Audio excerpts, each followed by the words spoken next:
I thought there were so many layers, it's hard to. Yes, yes, Yeah. yes. I just want to say back, Roberto, that it was very stimulating for you, and there was a momentum that some people had commented was too fast, but for you, it you would have liked us to go with the momentum, and you felt that it was sort of dampened, and and that that you wanted it to have its own rhythm or something like that. I mean, I not for me, but I felt that it seemed to be that because I felt that the energy kind of dropped Yeah, overall, and that was then maybe yes. Watching the video, you felt that, yeah, yes. and then maybe what it was being wanted was that momentum, and maybe it needed to go kind of further with it because maybe it was the chemistry of the group who was kind of not everybody, but going in that direction. Mhm. I know, just a thought. I mean, You. Susan, are you saying something? Oh, okay. Thank you. Sorry. I asked Roberto where he felt the energy dropped. when I don't remember. I mean, I was watching this on my phone, so I couldn't see the names of the people. And she mentioned something about. She said that there was a speed that was generating, and then Yeah. that the speed had stopped, and she felt that it was a felt sense, and then she was going with that, and then somehow things were um, put a damper on it. But Mm. at that point, I felt like that she was right, and I felt a little bit Mhm. that Let's allow all those wonderful juicy details, Thanks. later, but just to let everybody, all of us, stay with what people are saying, but also with what you want to communicate about what it was like for you, so that you don't have to respond to the other people right now. Lynn, I would just like to say that I was very impressed in the first 25 minutes with what seemed to me to be very sweet hosting, that over and over different people were welcoming different people, some of us naming people we had invited, Right. people like well, the folks that weren't in this group specifically. I also was impressed with, now especially hearing about Ellen, I was really impressed, Lynn, with how you said that this is how we'll proceed. This is what we'll do. You did do all of those things that I would have done had I been the host. And if I had had the distraction you had, then it explains totally the things that you did in a way I would say was like 85% you, because you are just so good at things like with the Marvin, inviting Marvin to hold that, but then you didn't get back to it, but it makes sense. You were trying to hold the whole group together, et cetera, et cetera. And the second thing is uh, with Yoka, I kept wondering, how many of us have felt when we have first come into this group, having this sense that, oh, there's this inner sanctum and there's all these people that know each other, and they're doing something to us. And so I did wonder if some of those totally fresh people might have had that sense. But then two people, David Rome, for one, some of you probably know him or know who he is. He's just such a solid, good Buddhist focuser. And I would love to hear if he felt any of that. And my guess is he didn't. And my impression was also that Charlotte was speaking, the person you were referring to, Roberto, that Charlotte was speaking a lot about herself, and that it didn't come across so fully that she was speaking about herself. I felt that she was really just in a very thinly veiled way critical of Lynn's leadership several times. And, you know, that was her stuff, so it was okay.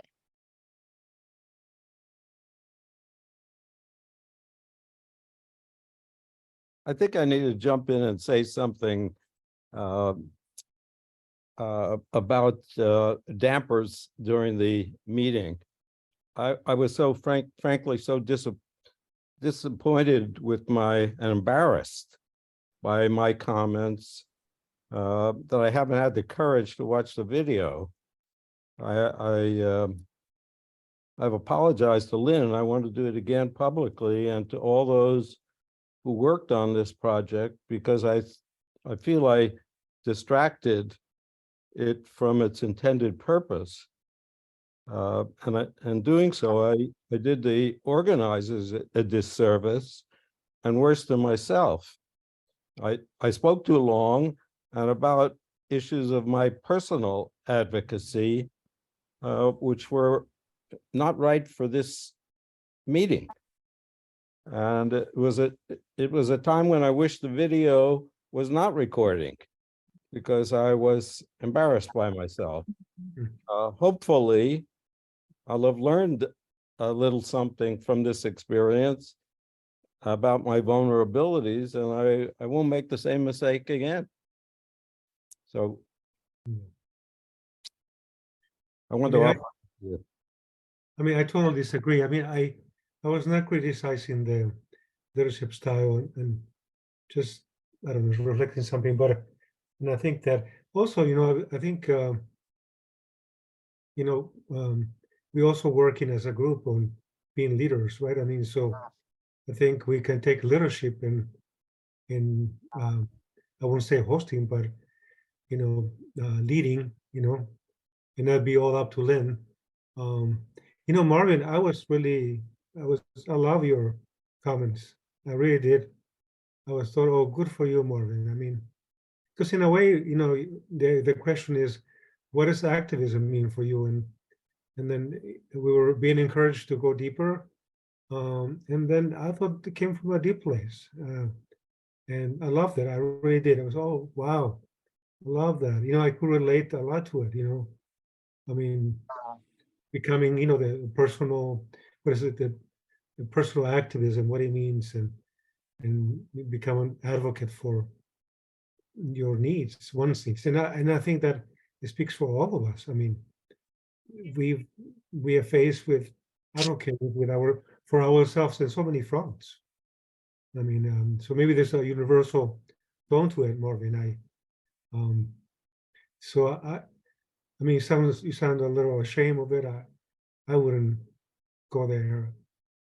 I thought Oh, thanks, but I do, because I think it was a distraction from Lynn's intended purpose to talk about bigger societal issues and collective advocacy, collective activism, rather than personal activism. But I mean, it seems like, well, anything can be a catalyst for, I mean, maybe your comments could be a catalyst for collective activism. You know, I don't mean to you know, to make you, to tell you not to feel shame, you know, and sorry. And Just see if there's anybody else that wants to respond to Marvin.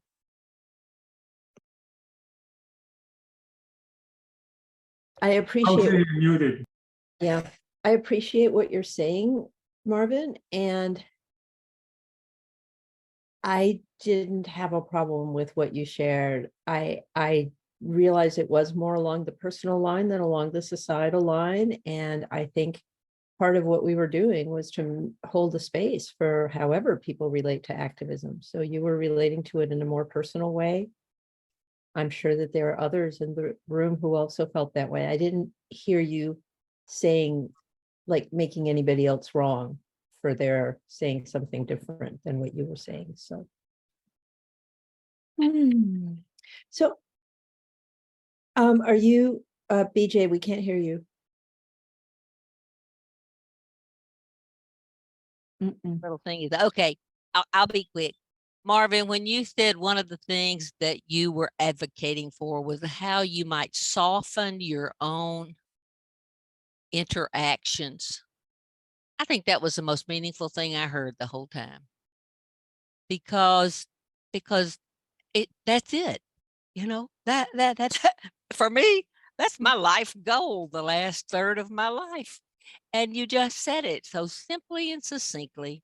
And then the second thing was when you said, for me, advocacy, activism and focusing are the same. And you didn't say that when we met before. There was a much more adamant tone to your voice before. And for me, it was just an example of how we're just growing. And we can watch each other, just week to week to week, growing, learning, maturing in this thing we're trying to do. And all you added was for me, but it just changed the whole thing. So I do want to take a personal turn at this point. Oh, Rosa, maybe we could, before you take a personal turn, because then we'll have that, we're having this discussion, then we'll come back and you'll be the first of the personal turn. Is that okay? I just want to sort of have, I want to actually say my experience of the interaction with Marvin, but I wanted to hear anybody else who has something to say before I say it, if that's okay.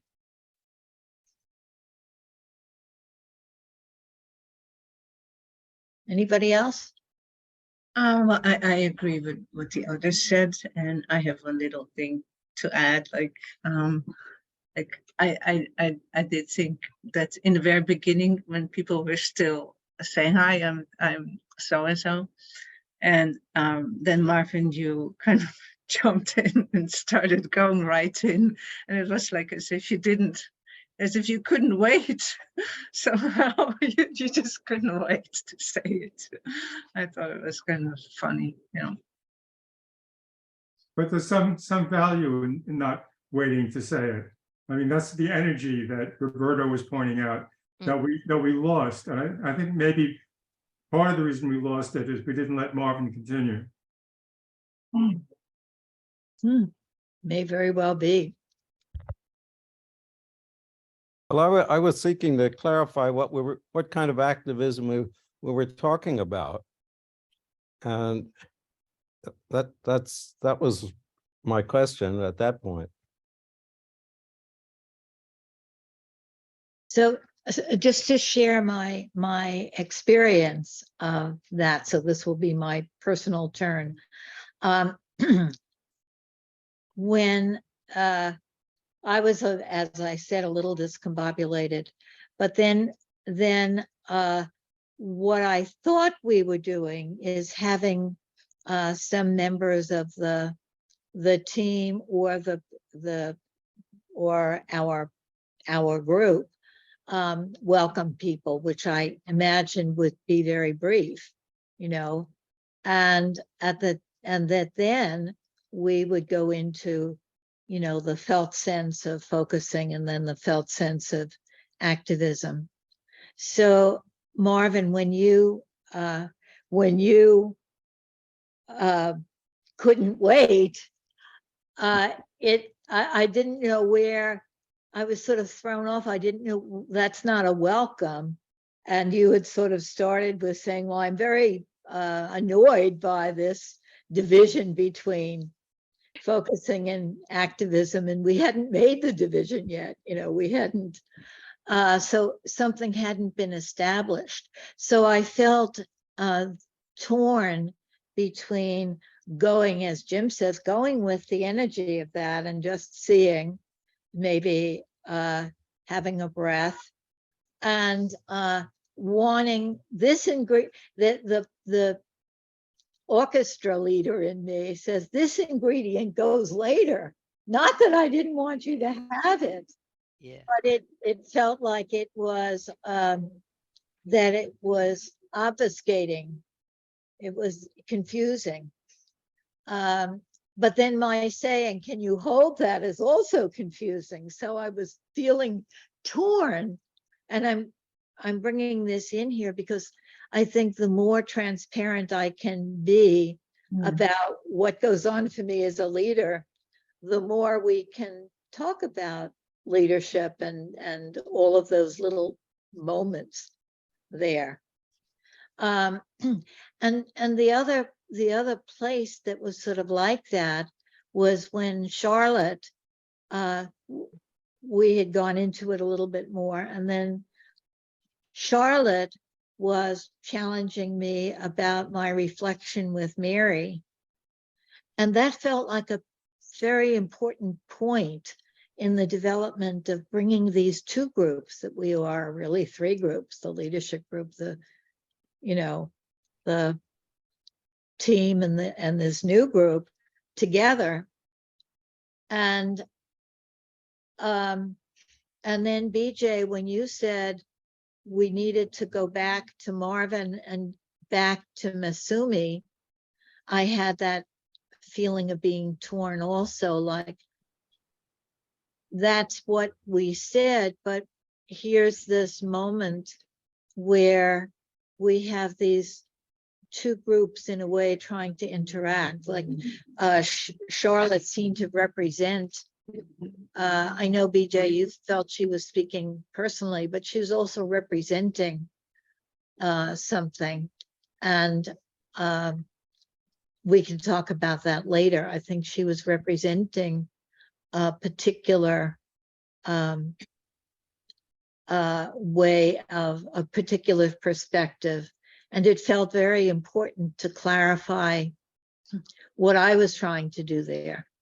But that was awkward, and we didn't have,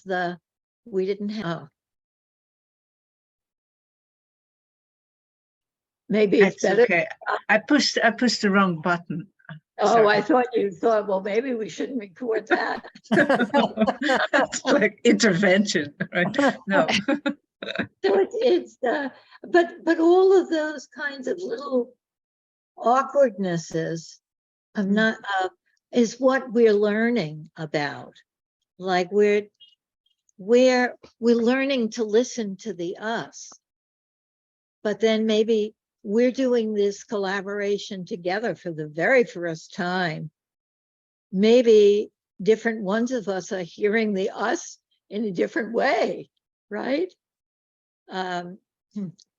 BJ was hearing the us as too fast and not paying attention to Masumi's question. I was hearing the us as, oh, here's this thing coming in, like in a symphony. Here's the cellos and they're trying to integrate with, so it was like that. And I think the whole thing was us trying to put all that we've learned into action and experimenting and seeing where the energy would go. And there were things that were awkward about it and things that we would want to be smoother. But this was our purpose, really, right? To experiment together. Anyway, that's that was my, oh, can I just stick in here? When I was trying to think, I wanted to tell Marvin that it wasn't about the content, but that he took too long in terms of the ingredients, and I couldn't think, how to say that. And in the middle of the night, this was interesting. I woke up and I said, oh, I understand what happened there with Marvin. What Marvin was doing, it's like that was another ingredient, and the whole way of leadership is to bring all the ingredients together. And I didn't know how to do that. Oh, which others of you picked up on right away. Marvin was expanding the notion of activism and including the I along with the you and the us and the larger societal us. And I can tell Marvin that I, as the orchestra conductor, I would have wanted it to be more abbreviated, but that was actually very helpful things that he said. Well, I'm going to have a shorter solo next time.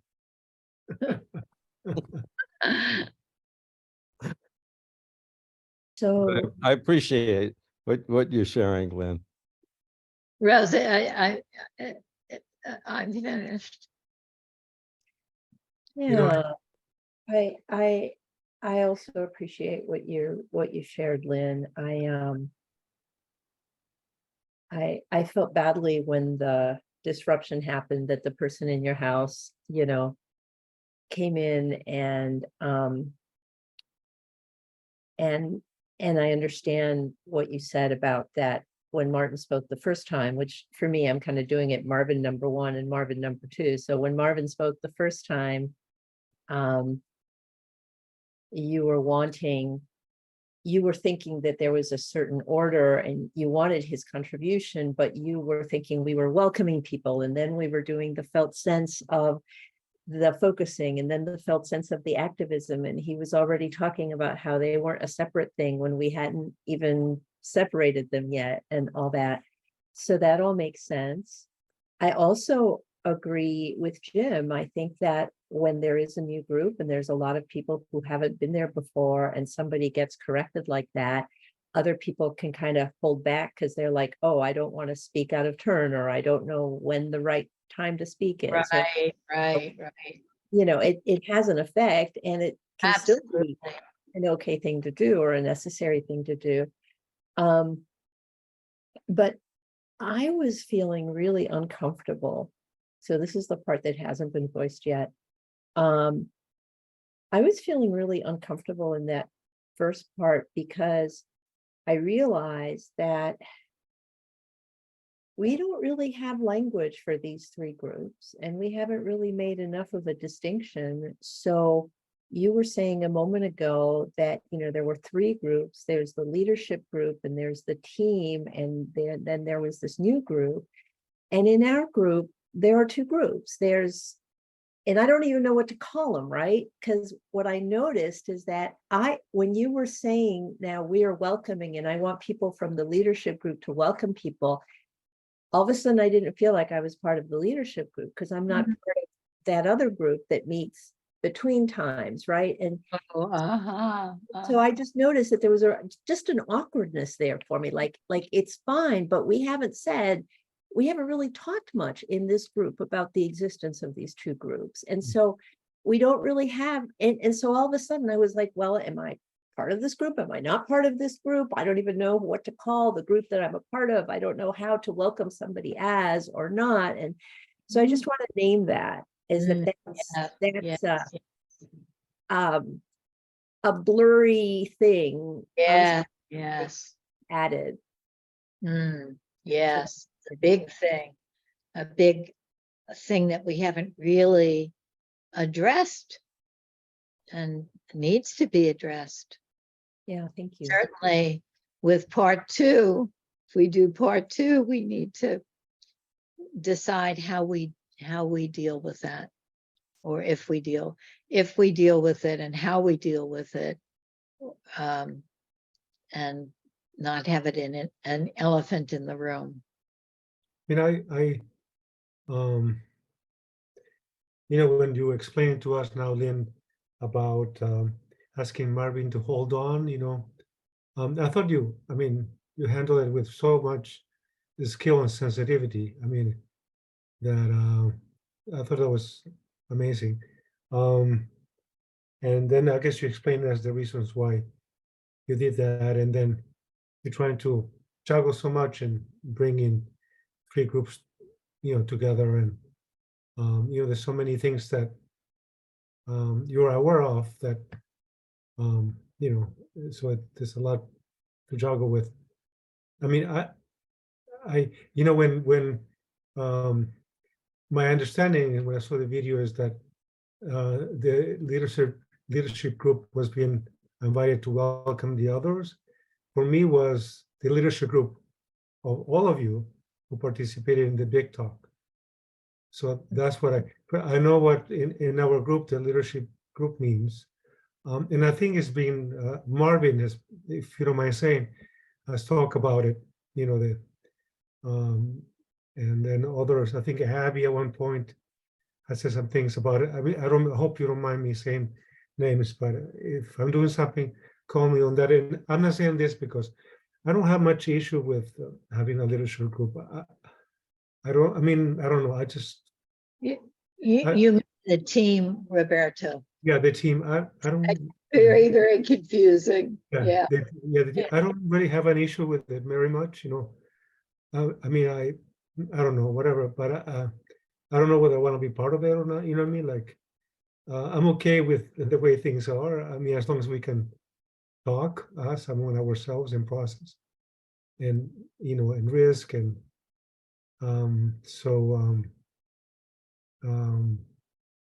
just that. I guess since I brought it up, I want to clarify something, which is that I don't feel like I have an issue with there being one. I just get really confused. Like, what's it even called? Is that group the leadership group, or is that group the team? And when Yeah. Why don't I just say 2 sentences just to clarify, you know, to clear that, because you were here newly. When we started Force, we had introductory focusing classes. And then out of those introductory focusing classes, Yoga and Isabel and Yao and Susan and Clara said, oh, I want to help do a training. And the original idea was that people of color aren't privy to the kinds of trainings. They can't just go study focusing. And so that was an activism kind of thing, that we were going to have these trainings, which we had. So the team are these 5 people who were helping me with the trainings. And then out of all of that, people who had been trained, we said, well, now it's time to gather the people who have gone through the trainings, like BJ and Marvin and Joe and Masumi and Jim and many of, all of the people who had been in these different trainings, except for you, John, and you, Rosa, and Annette. All of the others had been in one or another training. So then we're gathering all of the people who want to go further, and they are in this leadership group, and we're going to be the leaders of Force, the focusing oriented relational and community empowerment, and see where that can go. So there are these different stages of development. Does that make any sense to people? Yeah, it does. I'm just confused because I tend to think of the team as the leadership group, because I know that you guys do some planning. And then I've thought Jim was part of that group, but I guess he's not. But he does a lot of work and volunteer work for that group. So my preference would be if this was the team and that was the leadership group, because, I don't know, it just seems like the team is a more inclusive term, whereas the leadership group. Well, we can Something smaller. I mean, we don't have to change it, but I'm just like trying to understand why. Yes. I think there's a lot more about that, and a lot more about all of that we need to really go into, maybe at a separate time. there are loads of feelings and thoughts, and maybe this, as you expand and develop, structures have to change. And how do they change? We need to talk about them. Yeah, it's interesting because I was just thinking, I'm sure Lynn named this group the leadership group because she wants everyone to become a leader. So that's why the name is kind of like, how do you say what it wants to be? What do you want it to be? Aspirational. Yep. Thank you, Jim. What, Jim? Aspirational. Aspirational, yes. Joe is smiling. I'm wondering how you're processing all of this, Joe. I'm processing. Uh-huh. Just processing.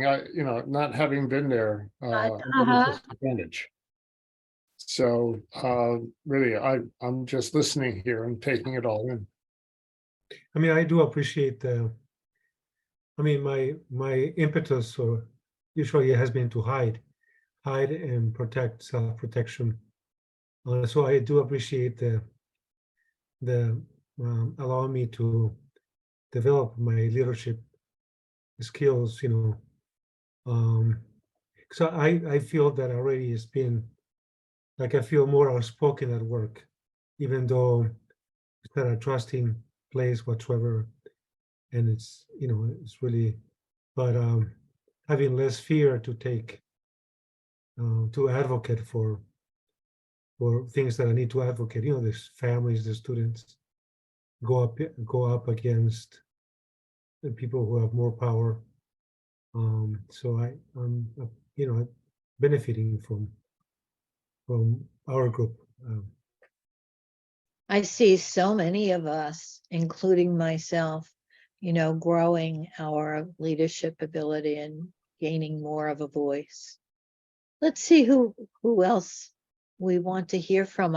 We haven't heard from you, Annette, and you had some really good things to say after the group on Sunday.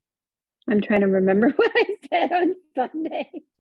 I think I said maybe we should warm people up with breakout rooms, that people seem to warm up a bit after a while, and that that might be a way to do it, rather than, as nice as the welcomes are, they take a lot of time. Right.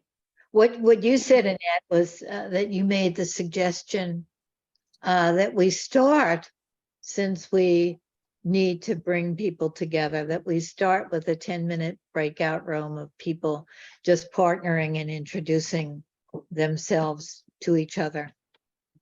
And Yeah. And then form a whole group out of that. And Joe had recommended people in partnerships saying, what does activism mean to you, and writing it down. So your suggestion went with Joe's suggestion. That was what I was remembering, but I just wanted to give you a chance to say anything that you experienced or have to say about it. Nothing today. Thank you. Quite tired today, so I'm pretty slow. That's why I'm staying off camera. Mary, what about you? I had intended to come to the meeting before Sunday night. So I was really happy that I could make it Sunday night. I was a little bit surprised that I felt as welcoming to the additional people there, because at the same time I was missing the members of our group who were not there. And what I noticed, overall, I'm guessing this is my third year. I'm not certain. Overall, I notice there's less separation in all of us about you know, about this group, about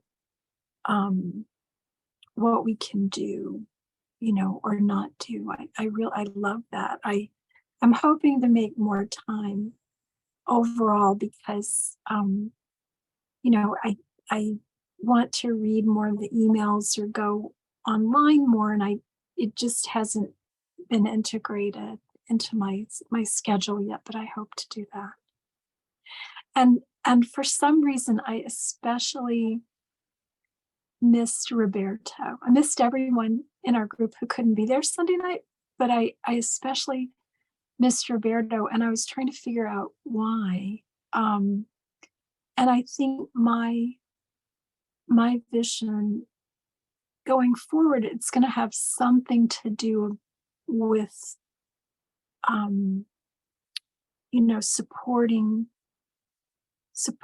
younger people, or supporting some group or someone when, you know, when they're more under fire as an activist. And Roberto has helped me to, you know, to start to put language to that. What does that mean? Roberto, what does this mean? You know, no, thank you, Mary. No, Miss Love. Yeah, thank you for bringing that out. You know, just and by the way, I know I don't feel like I'm talking too much, but last group meeting we had, there was an interaction there about you, Lynn.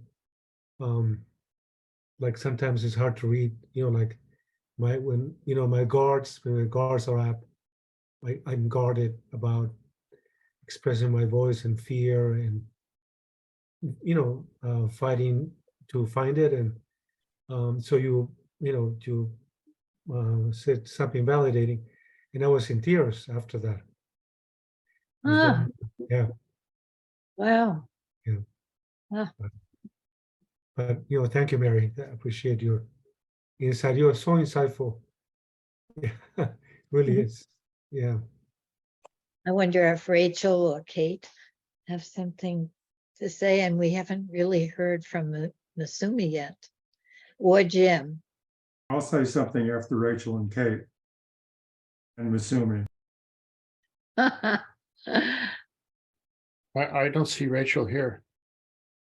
She was here a minute ago. She's amorphous, Joe. Where's Kate? Kate? Masumi, do you have a word for Well, us? I don't have much to say, but I just wanted to add that for me, breakout room conversation was very, very impressive. And well, partly because I can really communicate well with one person, both ways, because in a group, it's always listening and not really communicating back and forth for me. So I just wanted to say that breakout room was very precious for me. Thank you very much. So we were thinking about, you know, doing a part 2. Should we have breakout rooms or not is a big question. Should we take a little micro break and then come back together? Jim, I would love to hear you speak. Now or after the break? I'll speak now. I was hoping that Kate would talk about her breakout room experience, but either she's not listening or doesn't want to. And I'm not going to talk about her breakout room experience, but I do want to talk about my breakout room experience. Because both of the other people in the room with me were activists, or thought they were activists, or felt like activists, or whatever. And I was wondering, I don't know what determined who showed up. I mean, we showed up, and as the leadership group, and I wonder if the term activism drew a certain crowd in addition to us. Perhaps activists, and I felt, you know, they didn't really get what they came for, because They never got down to it as far as what they thought activism was. So I tried to talk to these two activists in my breakout room, and I announced that I was going to do my job as facilitator because I was in the leadership group, and kind of interviewed them. But both of them were heavily involved in very specific forms of activism, and outside of that breakout room, you would never know it. Ah, So I think, you know, we're going to have actual activists there. They need actual activists. actual activists, activists before anybody had to tell them they were activists. That is, they should be able to have a voice in some respects to talk about their activism, or at least related to the topic at hand. Yes, thank you. I think we were trying to, we really didn't have enough time, but I think that that we were trying to go in that direction with Charlotte's challenge, and that just needs more time to have people be able to open up more. Well, we might have thought we had an extra half an hour. Yes. Perhaps we welcomed people very as if all the time in the world, and we didn't. Yes, that's right. Yes, that was a big snafu. I want to respond directly to what Jim said, if I may. Yes, please. Yeah, I just want to say thank you, Jim. And I also want to say that, to me, the fact that whatever we want to call them, right? Real activist or pre-existing activist or whatever came to this, to me, that's something to be appreciated, because I think that I imagine offered hope to some people that there may actually be spaces in the focusing world where it's okay to be a focuser and be an activist. I don't know if we fully lived up to their hopes. That is another issue, but just the fact that they were there and that they came and that we offered this, I just want to say that in my mind is a really good thing, a sign of success. And then I just want to say that, Jim, I heard that you felt that there wasn't that there was kind of a missed opportunity, that we could have heard more from them about what they're doing and their experience of what activism is.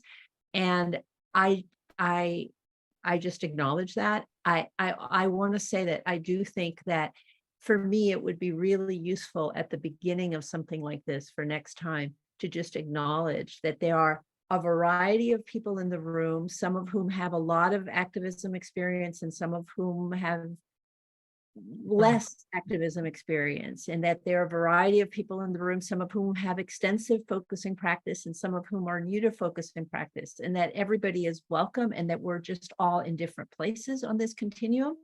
And I think something like that would at least help people feel acknowledged and seen. Yes, I love that. That seems very important and very simple. When I thought about what Marvin said, and then Jim sent me some article. Did you send it to the whole group or just to me, Jim, about? We sent it to you and to Rosa. Oh, that one to Rosa. I thought you sent it to everyone. I didn't have the mailings are to reply all. Yeah, but I couldn't reply all. I didn't have anything to reply all to that didn't have all the people under CC, so it wouldn't have replied to them, or I didn't know who it would go to.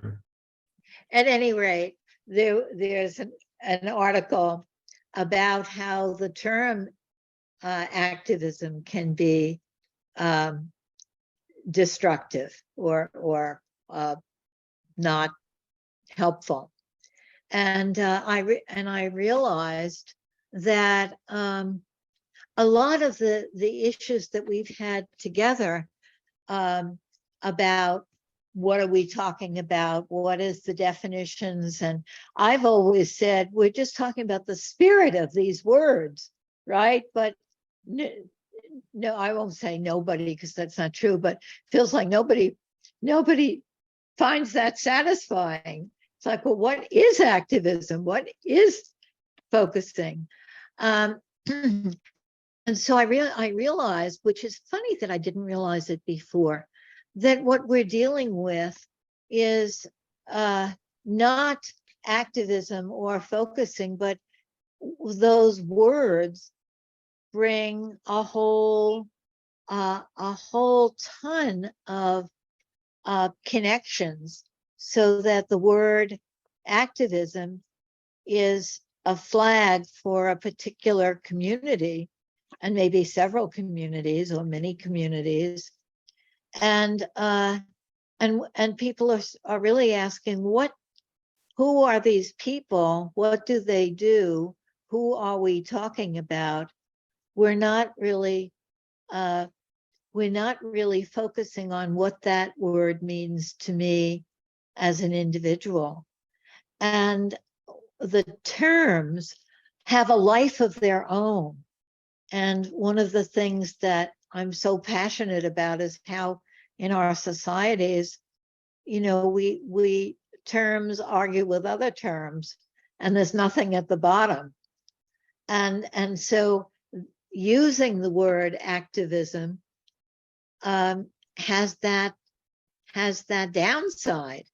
So we're talking about these people on the street that march with signs or whatever. But then I thought, when I got Jim's thing, let's not call it that. Let's call it social action, focusing in social action, and give people ahead of time the writings of Jean that Yoga sent to us, Jim sent and Yoga sent to us before this, that we could talk about. But then it lacks something. There's no punch. There's no fire. There's no, social action. It sounds pretty academic.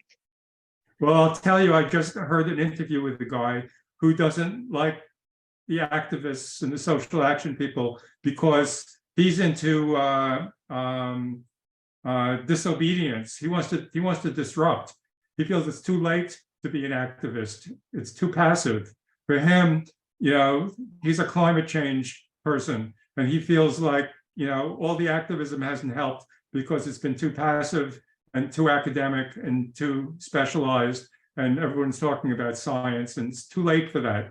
He wants to stop traffic, and he gets arrested and things like that, and he doesn't bother with the other people.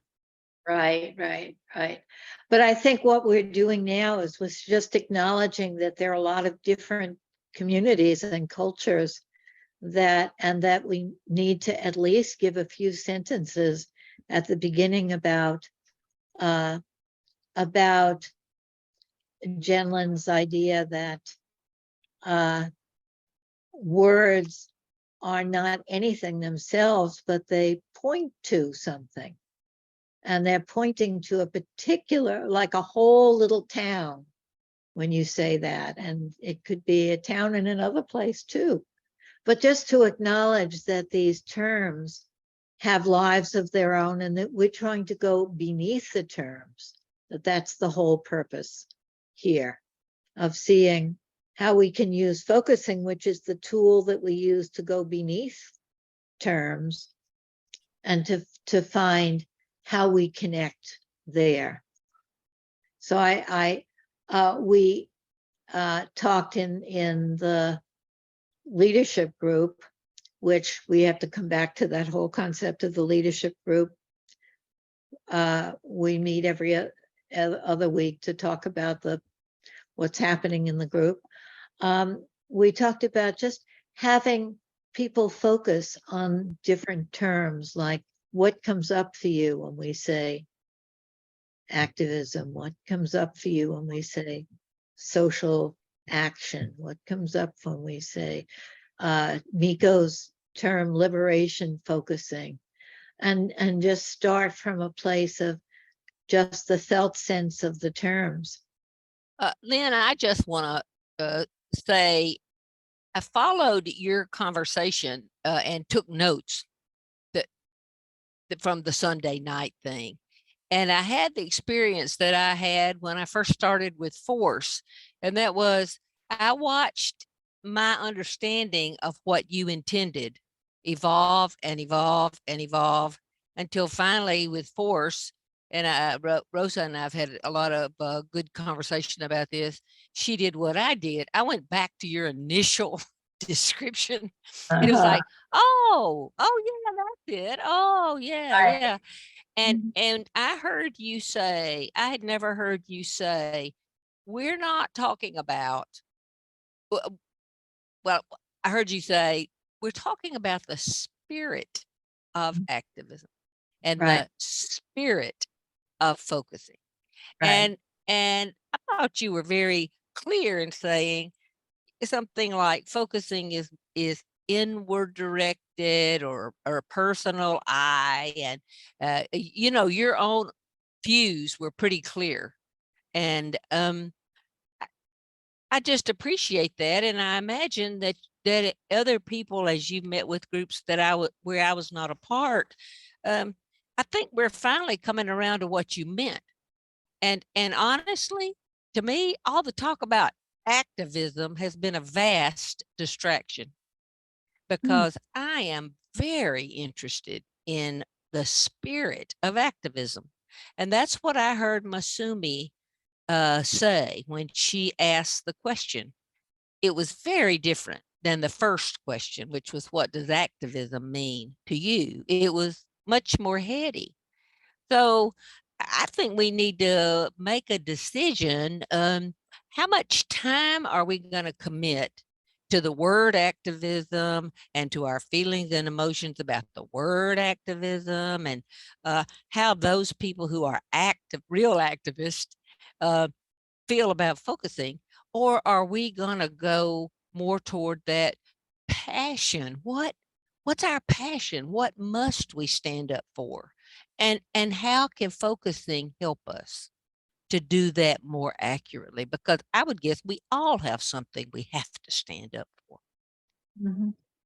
Yeah, I appreciate that, BJ. And it can start, I think, to start with what we want to stand for.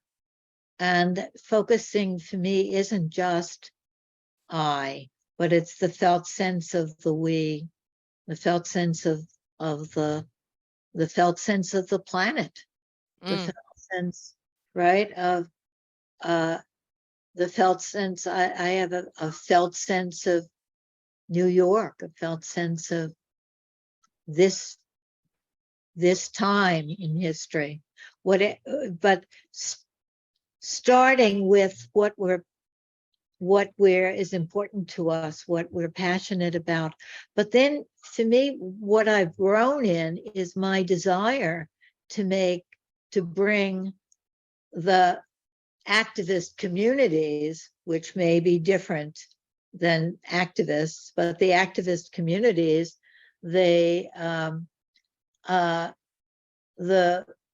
people who are fighting for things in a community, into dialogue, into how can focusing help them do that better, or how do they relate to focusing? So it's both starting from this place that doesn't have the flag to it, but then including the flags. I don't know if that makes sense to you, but not just saying, oh, we're not dealing with the flags, because nobody wants to deal with the flags that aren't their own flags. But we're starting from what's important to me, but then really being in dialogue with the flags. Does that make any sense? Yes, it does. And I think it's what I was trying to get at the end when I said we need to just figure out how much time we are going to spend in the gathering on that. What does it mean to me, and how we can be associated with flag people as well, because Mhm. otherwise it just goes off. And like our group meeting last time, there was a lot of energy about what is activism, and I think a lot less energy about what you speak of as and now as the spirit of activism, is that which motivates not only them but me, who is a non-activist, and that makes us one in a beautiful way. Yeah, yeah. I think that we could certainly start with what is meaningful, what we're passionate about, what we want to stand up for. But I think so much in our discussions has been so, for me, enriching. And if we look back at the clips of some of the things that have been said, they're so moving, and I Yeah, think it's so incredible. Lynn, Yes. I think this has been a great group, and I think a lot of good stuff has been happening. And there was something that you just said a little bit ago that I just want to really reflect back, because I think is really important. And you're talking about how, in addition to doing whatever work we're doing here, you are interested in seeing what focusing might contribute to these, I'm just going to call them flag communities for now. And I Yeah. just want to say that Jean had some really specific ideas about how that could happen. And they were a little different from what we did here in the Big Talk. I think that what we did here in the Big Talk was very cool. But his idea on like how, you know, and he had like a prototype, not just for activism, but like for 12-step or for this or for that, is to find 2 or 3 or 4 people who already are in those communities and who have focusing, and bring them together in smaller groupings to really explore and brainstorm what of their community could benefit focusing and what of focusing could benefit their community. So those people who were in Jim's small breakout group, and plus a few others, it would be like a great thing to follow up. And I'd be totally up for this with like 3 or 4 or 5 people, and maybe 1 or 2 or 3 from here, but like small, like ideally, like if it were no more than 6 people, I think it could be really optimal, because the more people you have, the harder it is to go deep in some ways. But I think a lot could be done in that kind of small grouping. That might be your project, right, Rosa? And you could incorporate other people to help you. Could be. And that's Jean's idea too. Like, are there 2 or 3 or 4 people that would want to join Rosa in bringing these flag community people together and empowering them? Well, it just want to shift that just a little bit. It's not empowering them as much as make connections. Yes, I knew that was the wrong. I knew I was. No, it's okay. But people who already have both, like people who already have focusing and activism, real activism, whatever, and just give them a space to think aloud and kind of do TAE with them and like that, to like bring out what they are already crossing in their own bodies. Right. I wonder if we might do that project of yours after part 2 of the Big Talk. I think we need to have just a tiny break, and then we'll come back and see where we are. But before the break, I just want to get a sense, how many of you would be up for doing a part 2 and incorporating all these things that we've learned or are learning in doing it? We don't want this to be what all we're doing in the leadership group, but this is sort of a project that we're doing together. I think the part 2 would really help us to also anchor what we're learning and see how it carries us forward. So let's have a micro break.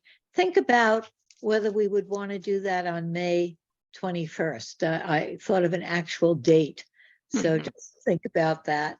And we'll come back in 2 minutes. Is that okay?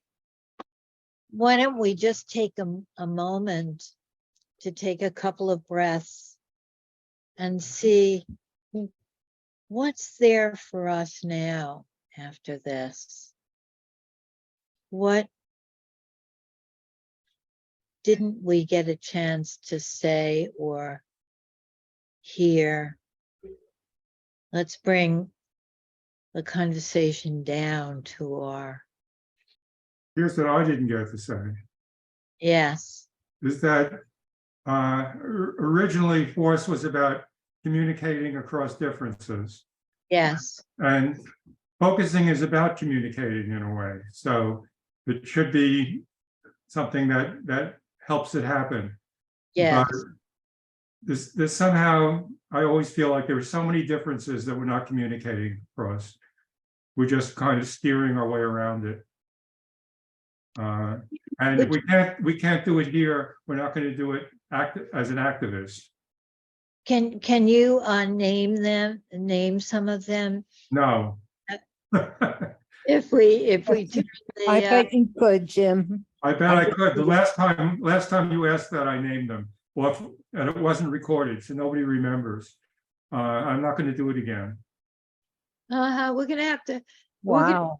remember what Jim said were the differences that we aren't talking across. Well, I feel something in my body. I felt like leaving. Not terribly, but a little bit. And it was because I hadn't talked. And it was also because, Lynn, I felt you left me out in the, you know, the what's the word? The row of people you said who hadn't talked, who hadn't said anything. Oh, somehow I thought you had. Oh, no, Oh, I hadn't. But terrible. I am so sensitive to being left out and leaving myself out, you know? So I was about to leave myself out and Oh, wow. thinking, well, there's one. Maybe that's the kind of thing, Jim. I'm embarrassed. It's a, you know, it's an embarrassing, immature part of me. But here it is. And I don't want to act it out. And I'm really glad I'm not. But are you referring to this kind of thing, Jim? In part, I am. What? In part, this is an example, yes. Huh.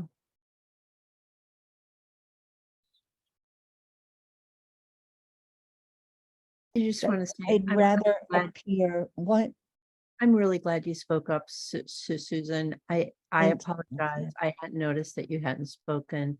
But I just want to say that I think all of us have a very sensitive part to ourselves, and I don't like feeling left out whenever I feel left out. And I just think it takes a lot of courage to speak up and share that. So I'm just really, really glad you spoke.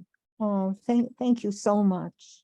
That really helps because I feel, feel like I'm 4 years old, showing you a part that's about 4 years old, but I don't want to act it out. And the only way for me is to give it some air and sunlight. And so I thank you very much, Rosa, for treating me like a person, not like a kid.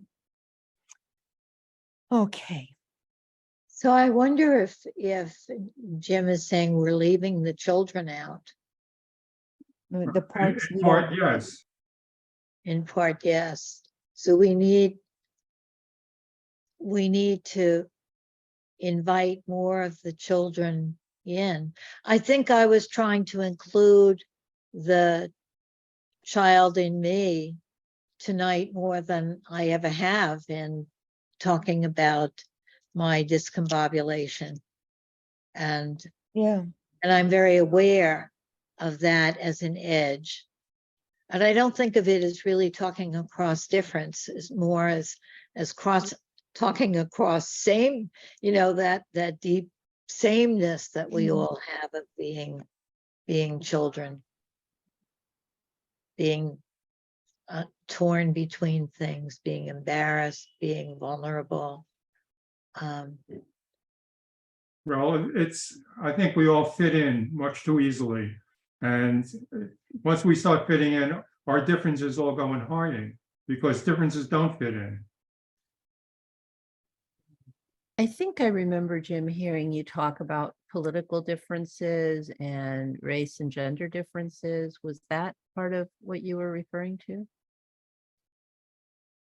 Actually, those are the easy differences because those are the ones that everybody talks about. It's the less easy differences. But I think someone's at my door, so I think I have to go get it. Maybe it's the difficult differences that are at the door, waiting to be let in. I love that discussion of what are we leaving out. I think that's so rich. Well, parts of ourselves that aren't, so socially acceptable and nice and mature. And I guess for me, I don't know why, but I feel we do that in every session. People bring in something that is hard to talk about, that is vulnerable.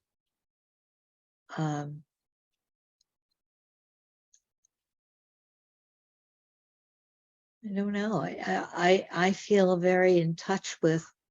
I felt like, Marvin, that you were bringing in the vulnerable parts of yourself tonight, and every session when I feel that there are more areas that we're claiming and that people are bringing in and trying out and having more of a voice, which isn't to say that I don't agree with Jim that there are differences and vulnerabilities that we're leaving out. I think that always has to be the priority. One thing I want to respond to, Lynn, briefly is I feel lost in this discussion. That is, part two, it sounds like you need a series of 6 sessions, not 2 sessions, because I'm not clear what you would talk about in the second session as if it were a conclusion. It sounds like you're just opening the questions. And then there's the summer. So you might open the questions in part 2 and plan a series in the fall. Well, we may do anything because we don't know what we'll do, right? We don't know where our leadership will lead us. It will lead us probably all in different directions and hopefully connected directions. But I think for me, the project is the conversation. It's not the conclusions or any results. So for me, to open the questions in an alive way where people are excited about the questions seems like heaven. It's the conversation that develops, and it's so exciting to me. I mean, how this conversation has developed.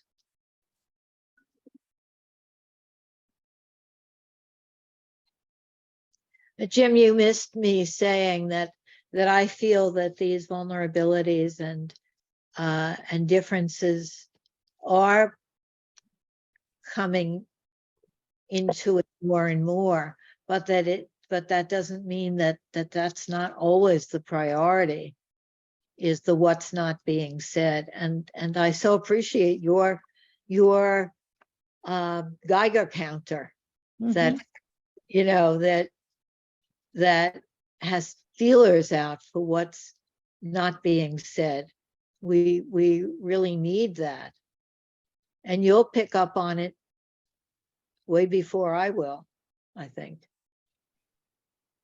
Well, I want to encourage you because I think maybe you're more, I was going to say more honest, or you're certainly quicker to stand up than I am, I think. And you're a For today, right counter for me. What? you were quicker than me today. Yeah, well, this was my personal thing.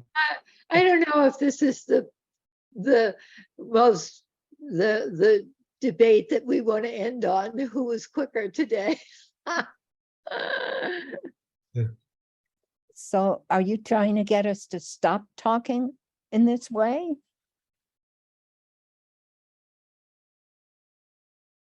Or are you trying to get us to Oh, is include it? what's that, Jim? What question was for you? Yeah, it was, Lynn. What was the question? I said, I mean, it felt to me like you didn't want Jim and me to go on. Oh no, I'm so sorry. Yes, I was just teasing you. oh, you were.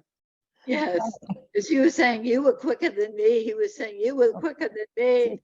I'd like Jim's help. I'd like Jim to contribute more, and be more forthright and give us examples. And I mean, say how you feel right now. Because I can't For me- believe that people need me to come up with the example.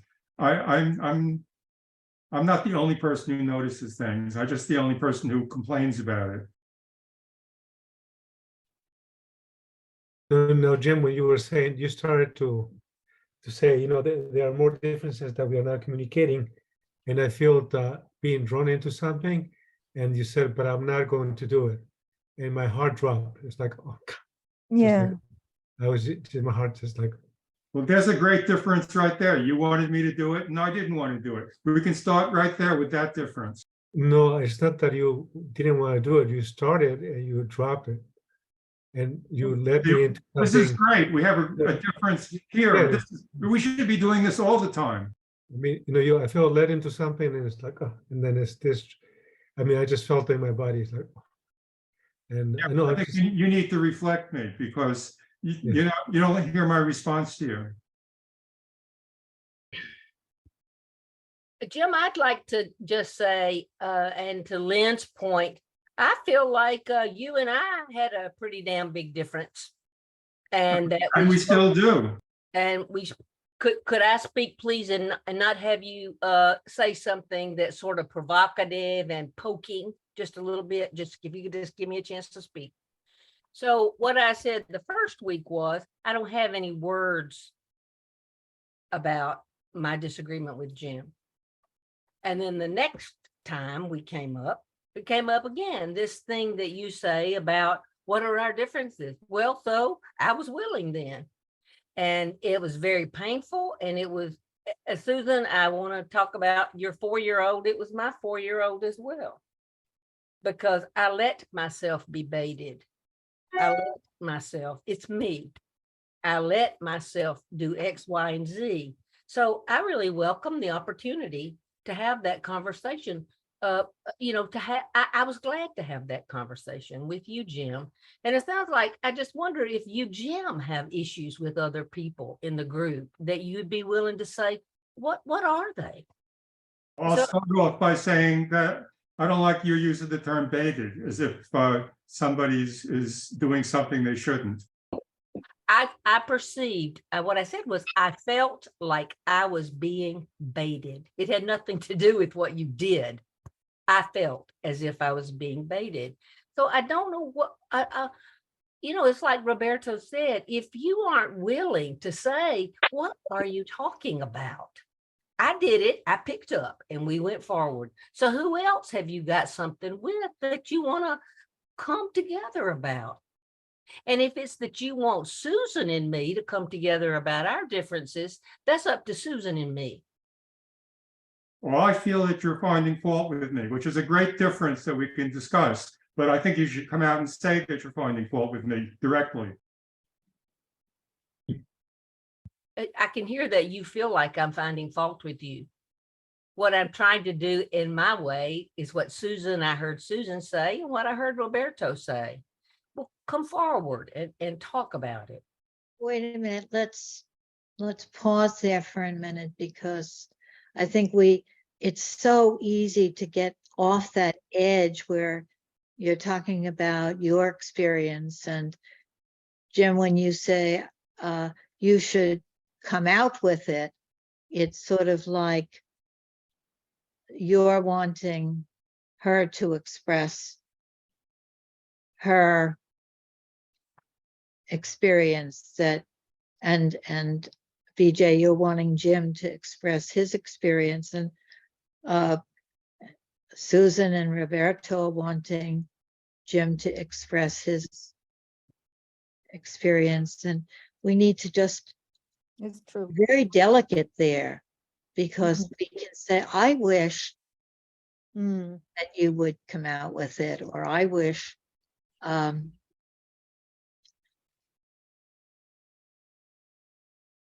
but we all assume that we know what the other person is feeling and want them to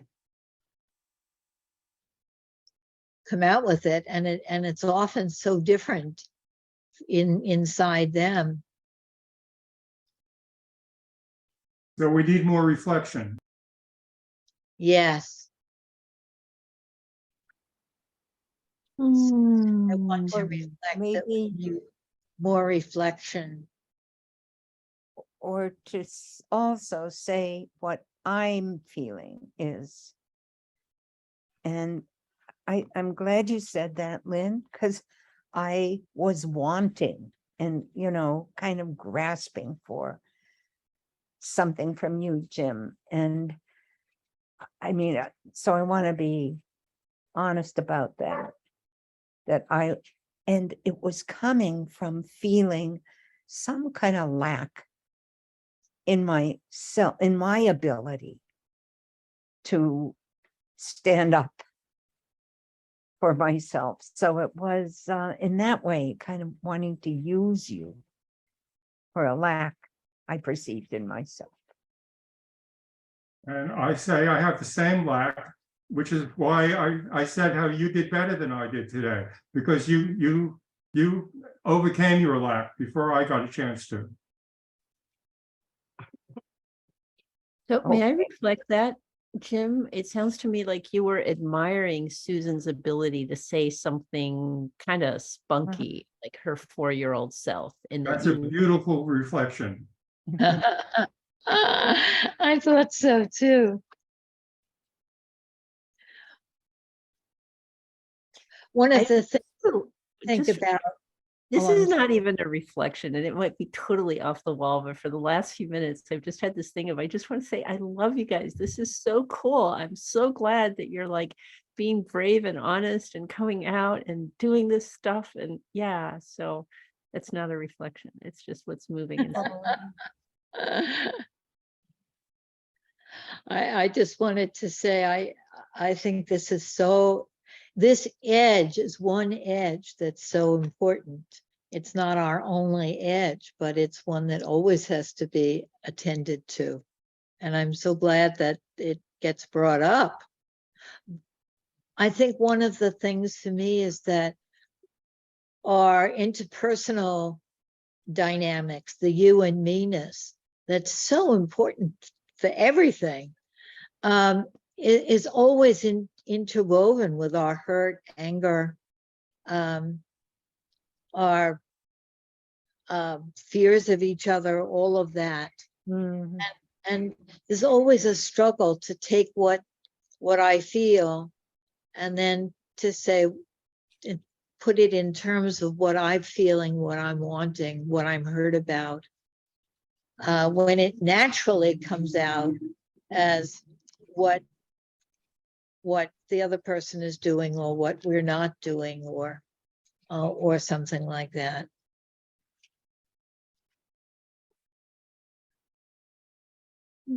Well, Lynn, I just want to say thank you for pointing out for me a very real way that I can soften my interaction.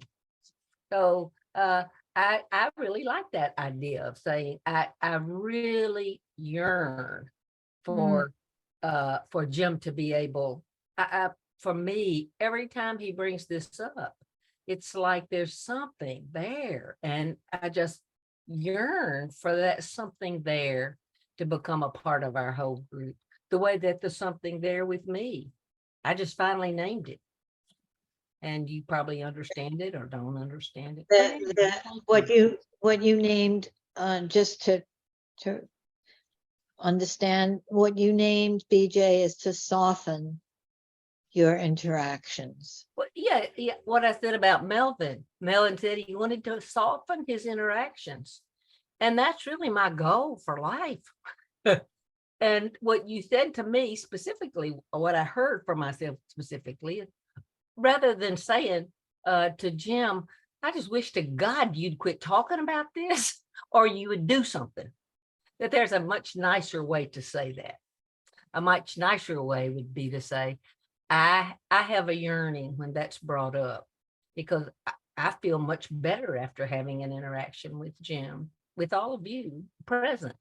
And I just wish that for me, that there could be more resolution, that whatever it is that Jim is refusing to speak about was brought out more. And you say it's for Jim to say that, not me.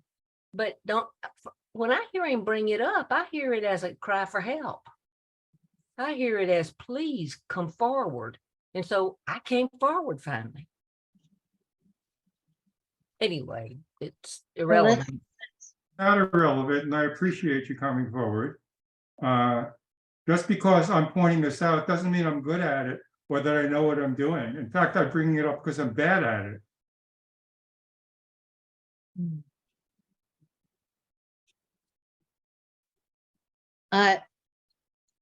I'm wondering, BJ,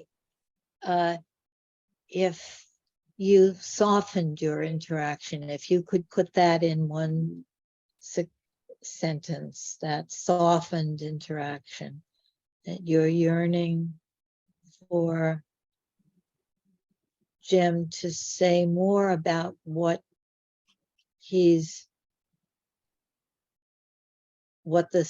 the conflict is.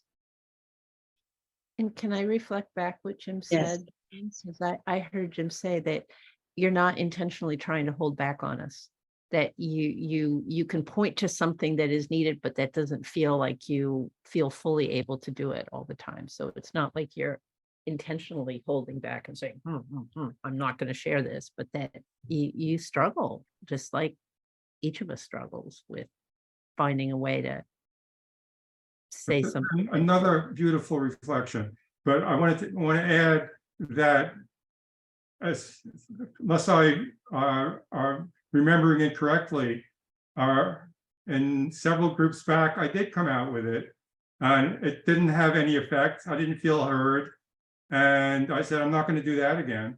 So, so I need to, before I start doing that again, I need to build up some more courage. Okay, this is really important, though. It feels really important to me, Jim. It feels really important to acknowledge that you feel like you did take a big risk and that there was a way that you weren't met. Yeah, I'm sorry that happened. I mean, I don't know all of the ins and outs of it and what misunderstanding, and I don't, probably wasn't intentional, but it's a hard feeling when I know, when any of us feels like we've taken a risk and it hasn't been met, that feels hard. Another great reflection. I'm curious, can I ask you a question? If you're meaning, will I answer it? I can't tell you in advance. No, I'm not asking if you'll answer it. I'm asking if it would be okay for me to ask it, whether you answer it or not. Certainly. Yeah. I'm just curious, like, this might be a real stretch, and you know, but I'm just really curious. Part of me feels like, wow, what if you had been met when you took this big risk? What would someone have reflected back to you?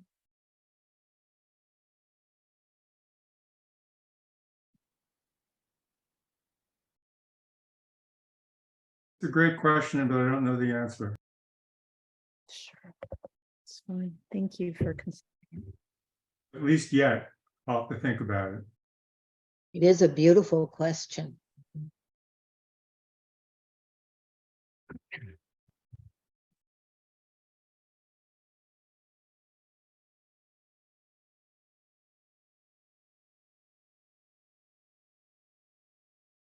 Mm. Roberto, you muted. I was glad for Rosa's reflection, trying to understand where Jim might be coming from, and so I think that it makes me, what is it? It's comforting, I think. So Mm. I like that it's comforting.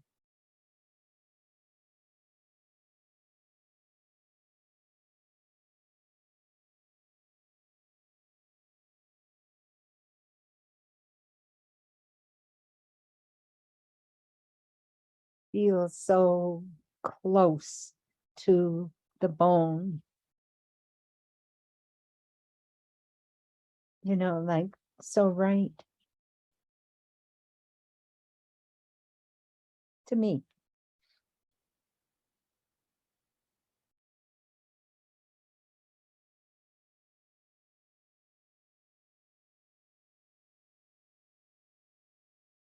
I don't want to do all the reflection here, but it feels so important to reflect that, Susan. I love that expression, close to the bone. That just, I got chills when I heard you say that. Yeah. I'd be happy if you did all the reflection, for the rest of the day.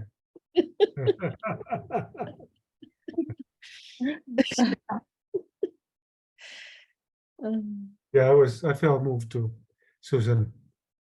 Just it Yeah. hit me. I'm wondering, Marvin, how this strikes you, because you were saying you were lost in the conversation. And this is more personal, and I just wonder how it's striking you. It's striking me as quite deep, but I don't understand. I don't understand the interaction yet, and I would like to. I'm yearning to understand the interaction and what's keeping Jim and BJ from getting a little closer and resolving whatever is there for them.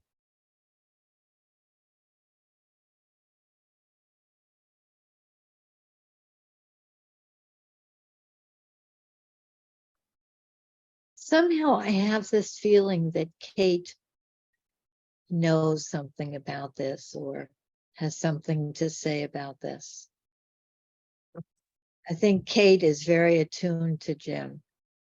Yes, I think Jim responded what he said was not recorded.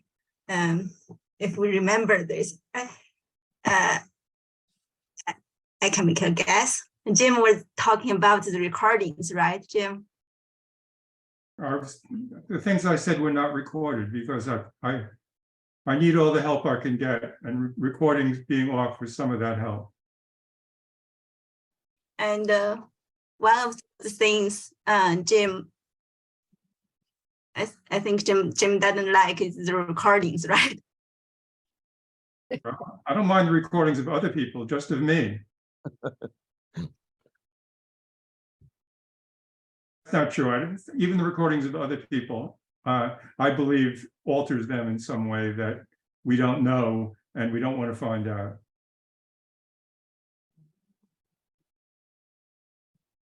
I'd like to say that back. You believe that recordings of other people alters them in some way, and we don't want to find out? Is that what you said? No, I believe that the fact of speaking while it's recorded makes a difference in what people say, even if they're not aware of it. It's not like I know what I would say if it's not being recorded right now. And that I've spoken about that particular issue before, and I don't feel that anybody else believes me on that. Are we altered in a way that's not good somehow? Or better, I don't know. I'm not even judging it. I'm just saying it exists. And there's a difference there, right? Is that part of what I think that difference we've spoken about a lot. But there's something in it that feels important that we didn't fully feel on a gut level of this recording distorting us. Is that right? That's what I meant. Yeah.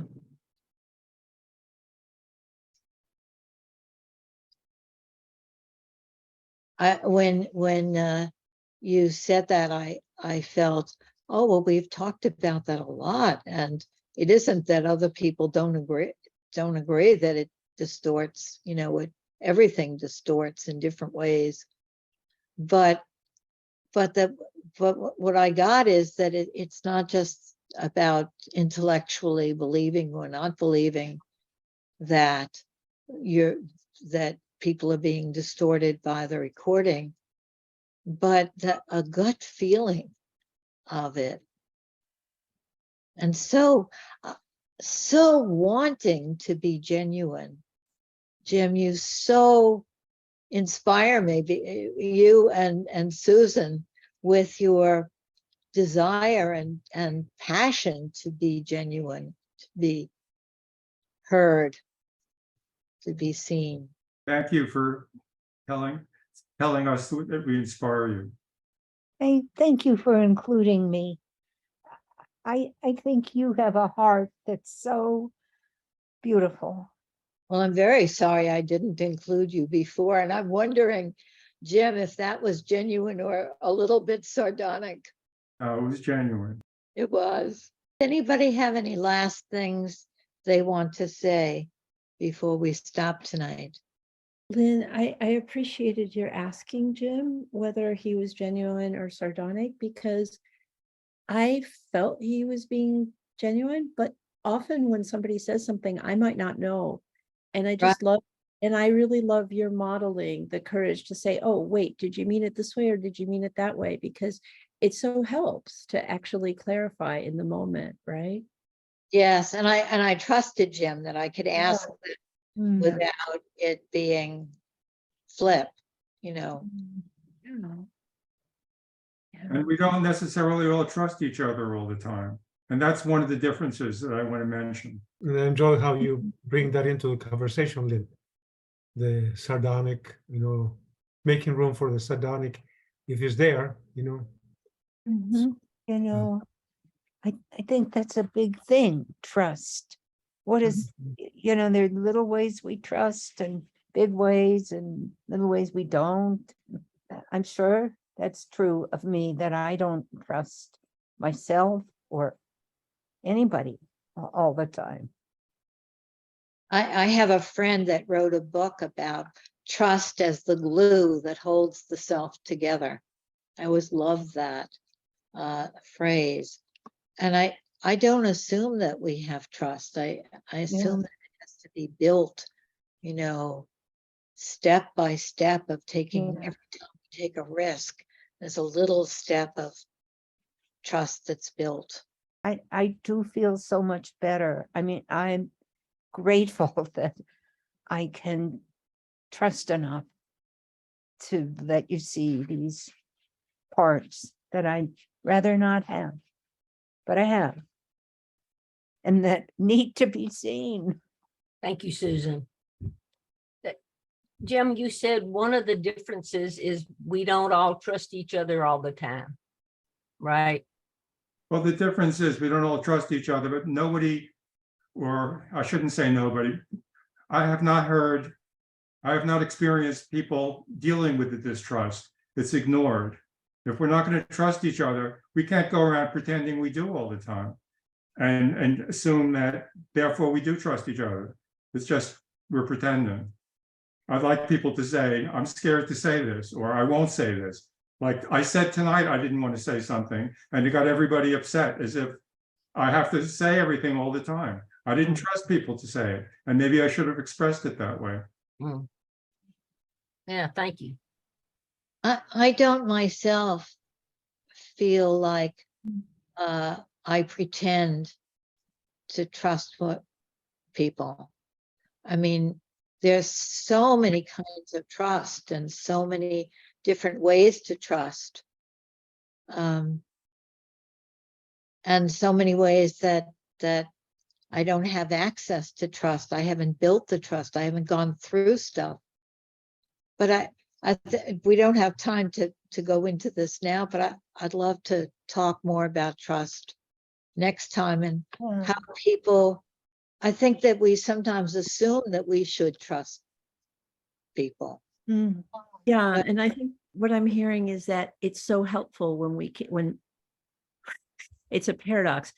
It's helpful when we can trust the space enough to say, I'm not feeling very trusting right now. Yes. But even saying that requires a certain amount of trust. And so if we can't say that we don't feel trusting, then it just feels really bottled up inside. Yes.